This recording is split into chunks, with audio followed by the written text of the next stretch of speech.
ان میں سے بعض گروہ ایسے ہیں جن کا کہنا یہ ہے کہ اصل قرآن جو ہے وہ ترتیب نزولی کے مطابق تھا،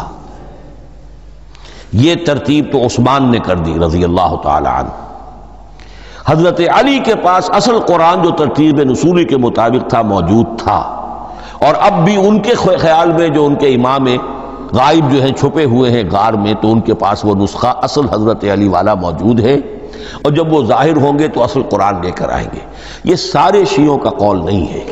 لیکن یہ کہ ان میں بہت سے لوگ ہیں کہ جو ان باتوں کو مانتے ہیں۔ جہاں تک اس بات کا تعلق ہے کہ حضرت علی نے ترتیب نزولی پر کوئی مصحف جمع کیا ہو، اس میں کوئی اشکال نہیں ہے، اس لیے کہ علمی طور پر یہ ایک بڑی عمدہ ایکسرسائز بنتی ہے۔